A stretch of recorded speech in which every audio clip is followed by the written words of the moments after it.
Hello and welcome. I am your host, Paweł Trzaskowski, and you're watching World News. At least 16 people were killed and 35 more wounded in a recent Russian attack on Ukraine's Zaporizhzhia region.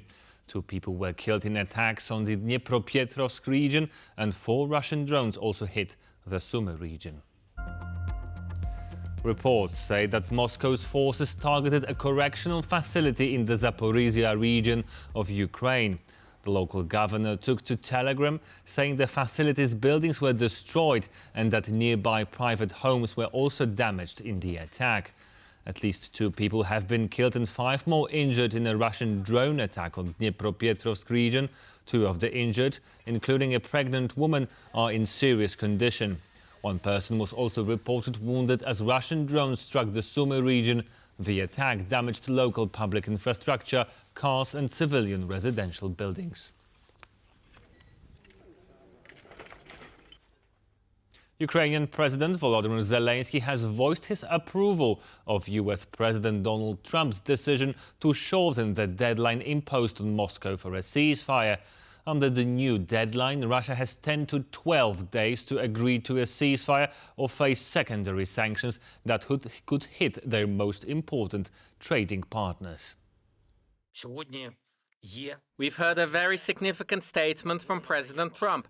It is true. It is Russia that is doing everything to derail peace efforts and prolong this war. Nightly strikes, constant attempts by Russia to inflict pain on Ukraine. Indeed, peace is possible through strong and determined action. We have repeatedly said, and all our partners know this, that sanctions are a key element. Russia pays attention to sanctions and what it loses. Peace through strength is possible. As always, Ukraine is ready to work productively with the United States to work with President Trump to end this war with dignity, to secure a lasting peace. According to a report by Bloomberg, the United States likely stationed a part of its nuclear arsenal in the United Kingdom for the first time since 2008. The report comes as Washington seeks to reaffirm solidarity with its European allies amid increased threats coming from the Kremlin. The report came late last evening after US President Donald Trump met with British Prime Minister Keir Starmer. Bloomberg reported the US likely transferred the nuclear weapons on July the 16th. Reportedly, the deliveries include thermonuclear bombs that are a newer version of a weapon developed during the Cold War.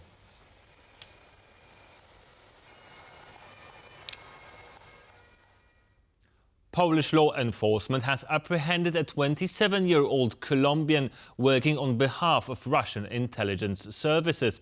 According to the Polish Internal Security Agency, the man was behind arson attacks on 2 construction warehouses last year. The Colombian has been charged with terrorism and now faces between 10 years and life in prison. Officers from the Internal Security Agency have determined that a 27-year-old Colombian, acting on behalf of Russian intelligence, was responsible for 2 arson attacks in 2024 in Poland. He had previously flown to Europe under open borders. A few years ago, Colombians were invited to come to Poland and take up employment. He flew to Madrid and then made his way to Poland. We know that he had previously been instructed and trained by individuals associated with Russian intelligence services. They taught him how to prepare incendiary materials, Molotov cocktails. They taught him how to document these arson attacks. The first attack took place on May 23rd last year in Warsaw, where a construction warehouse was set on fire. Fortunately, it was not a major threat.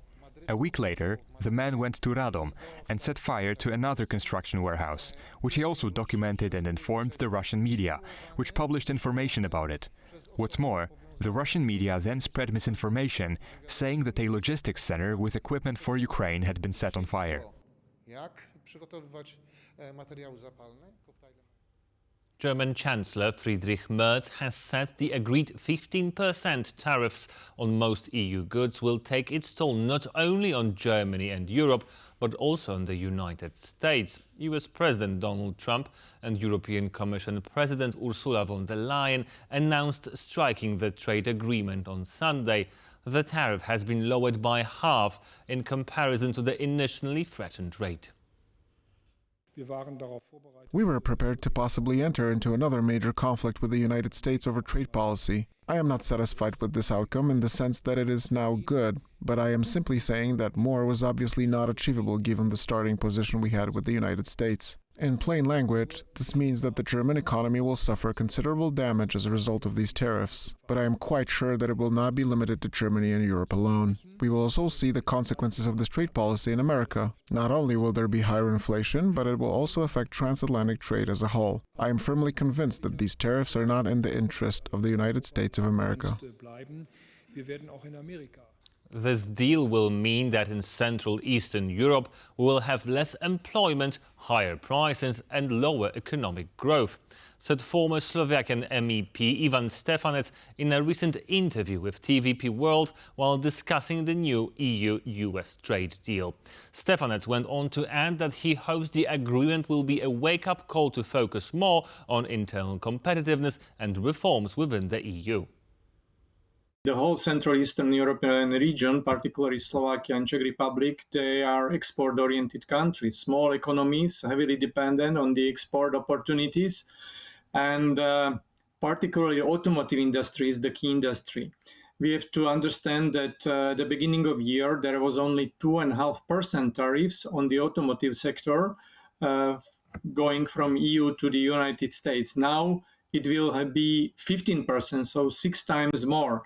So it will mean there will be basically higher prices and also less investments into new projects. So it means less job opportunities and basically quite important impact on the economical growth. Some economists already say that it will have such impact that Central European economies probably will grow less than 1% next year.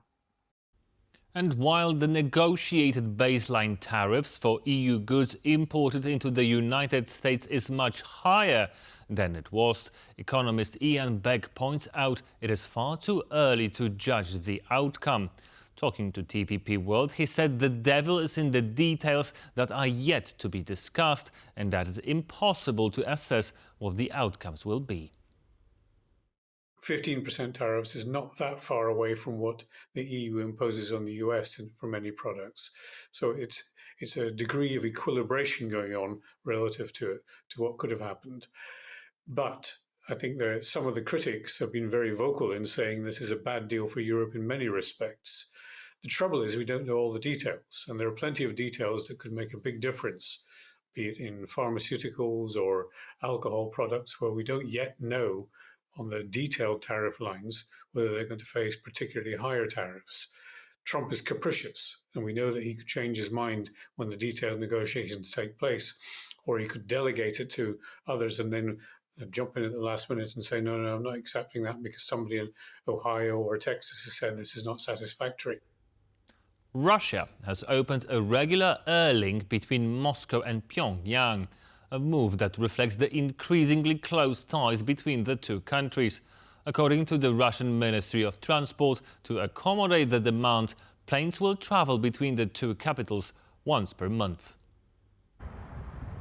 The first flight, operated by Russia's Nordwind Airlines, took off from Moscow's Sheremetyevo airport with over 400 passengers on board. Previously this month, Russian Foreign Minister Sergei Lavrov visited North Korea's new Wonsan Kalma beach resort, promising to encourage Russian tourists to visit the complex.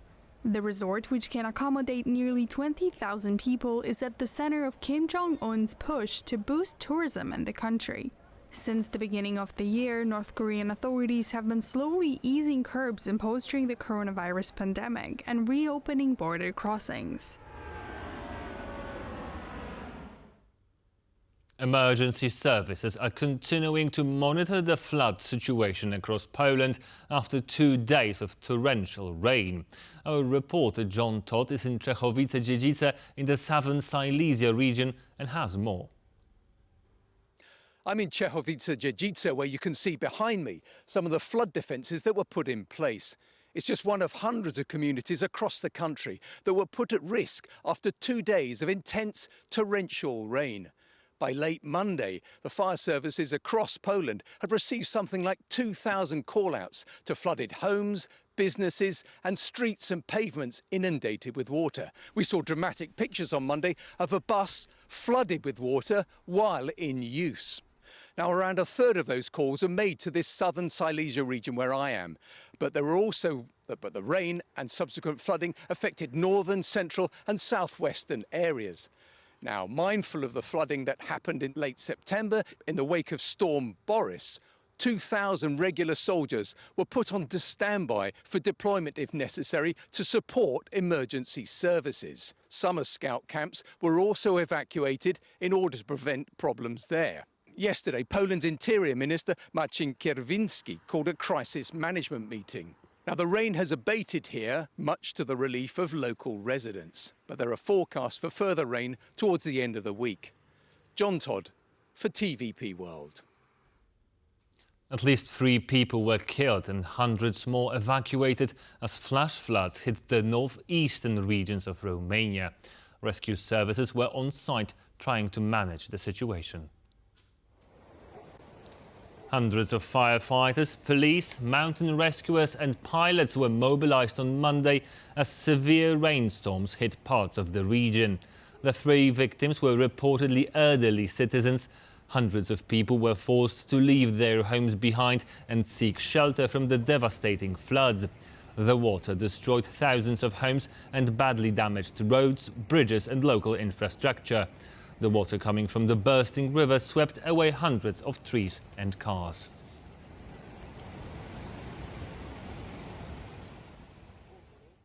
A man from Jaźnice in Kosovo was arrested in Serbia on charges with espionage for a foreign nation. According to Serbian authorities, the man was an associate of the Albanian intelligence service, for which he undertook activities directed against the Serb communities in Kosovo and Serbia.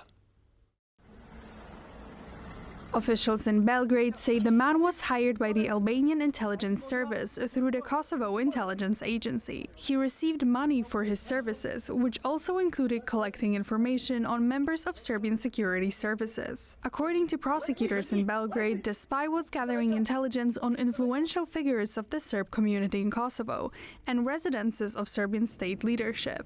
Moreover, the spy also collected information on the activities of Serbian politicians, as well as the Serbian Security Intelligence Agency and the Ministry of Interior and Army. The scale of the wildfires in North Macedonia prompted other European countries to send help.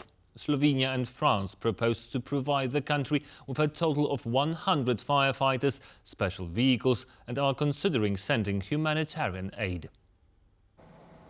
According to the head of the Directorate for Protection and Rescue, the aid would come through the EU Civil Protection Mechanism. He said that the mechanism was activated a few days ago, but added that no one has planes available to send to help due to fires breaking out all over Europe. Nevertheless, Slovenia and France offered 50 firefighters each, along with special vehicles to help battle the flames. According to the head of the Directorate, the proposition is now under consideration by the North Macedonian authorities. A gunman armed with an assault rifle killed 4 people inside a Manhattan skyscraper housing the headquarters of the NFL before committing suicide on Monday. 3 of the victims were civilians, while the other one was a 36-year-old NYPD officer, Didarul Islam, who at the time was awaiting the birth of his 3rd child. At 6:28 p.m., the 911 call center started receiving multiple 911 calls for an active shooter inside of 345 Park Avenue at 52nd Street in Manhattan. The shooter is believed to be Shane Tamora, a 27-year-old male with a Las Vegas address. The vehicle he exited is registered in Nevada to Mr. Tamora. According to our law enforcement partners in Las Vegas, Mr. Tamora has a documented mental health history. His motives are still under investigation, and we are working to understand why he targeted this particular location. 4 innocent victims are dead. Among them is NYPD police officer Didarul Islam, 36 years old, 4 years on the job. Officer Islam was married with 2 young boys His wife is pregnant with their third child. And this concludes our news bulletin. Coming up, World Talks.